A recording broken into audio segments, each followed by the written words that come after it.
اور احتجاج کرے گی اور آپ سے ریکویسٹ کرے گی، پھر آپ عوام کو ہر طرح کی چھوٹ دے کے اپنا امیج بیٹر کر لیجئے گا۔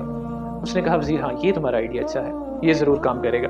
چنانچہ بادشاہ نے اعلان کر دیا کہ کوئی بھی یہاں سے گزرے گا تو اسے 10 جوتے مارے جائیں۔ اب اعلان ہو گیا تو امپلیمنٹ بھی ہو گیا، جو بھی پل سے گزرتا اسے 10 جوتے مارے جاتے، پھر اسے کام پہ جانے دیا جاتا۔ لوگ بڑے پریشان ہو گئے، انہوں نے کہا پہلے تو مہنگائی کے بوجھ تلے دبے تھے، اب روزانہ جوتے بھی کھانے پڑ رہے ہیں، یہ تو بڑا مسئلہ خراب ہے۔ اب سارے لوگوں نے اکٹھے ہو کے فیصلہ کیا کہ بادشاہ کے پاس جائیں گے اور اپنا احتجاج ریکارڈ کروائیں گے۔ سارے لوگ اکٹھے ہوئے اور بادشاہ کے پاس چلے گئے۔ بادشاہ بڑا خوش ہوا کہ سارے لوگ اکٹھے ہو کر آئے ہیں، اب یہ مجھ سے ریکویسٹ کریں گے، میں ان کی ساری مشکلیں آسان کر دوں گا اور ان کی نظر میں میرا امیج بہت زبردست ہو جائے گا۔ چنانچہ بادشاہ نے پوچھا کہ بتاؤ بھائی تمہارا کیا مسئلہ ہے، تم کیوں سارے اکٹھے ہو کے میرے پاس آئے ہو؟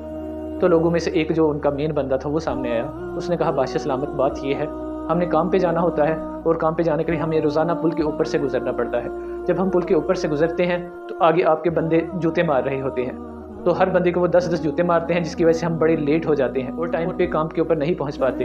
آپ ایسا کریں کہ جوتے مارنے والوں کی تعداد بڑھا دیں تاکہ ہم وقت پر اپنے کام پہ جائیں، کمائی کریں اور اپنے بچوں کے لیے کوئی کھانے پینے کا بندوبست کریں۔ بادشاہ سر پکڑ کے بیٹھ گیا۔ بادشاہ نے کہا یار یہ کون لوگ ہیں، ان کو تو کسی چیز سے فرق ہی نہیں پڑ رہا، بجائے یہ مجھ سے یہ ریکویسٹ کرتے کہ ہماری مشکلیں آسان کریں، وہ کہہ رہے ہیں سپاہیوں کی تعداد بڑھا دو تاکہ ہمیں ٹائم پہ جوتے پڑے اور ہم اپنے کام پہ چلے جائیں۔ دوستو یہی حال آج پاکستان کا ہے، ہم مہنگائی کی چکی میں پستے جا رہے ہیں اور مہنگائی سے بھی ان حکمرانوں کا پیٹ نہیں بھرا تو انہوں نے ہمیں جوتے مارنے شروع کر دیے ہیں اور ہمیں جوتوں کا بھی کوئی اثر نہیں ہو رہا۔ ہم یہ کہہ رہے ہیں کہ ہمیں بس جوتے مارتے جاؤ لیکن سپاہیوں کی تعداد بڑھا دو تاکہ ہمارا جو ہے نا ہمارا کام چلتا رہے، ہمارا کام نہ رکے۔ تو دوستو جب تک ہم نہیں بدلیں گے یہ ملک نہیں بدلے گا۔ خالی رونے سے کچھ نہیں ہوتا، کچھ پانے کے لیے کچھ کھونا پڑتا ہے، کچھ حاصل کرنے کے لیے کچھ کرنا پڑتا ہے۔ اللہ تعالی ہمارے ملک کا حامی و ناصر ہو۔ اللہ حافظ۔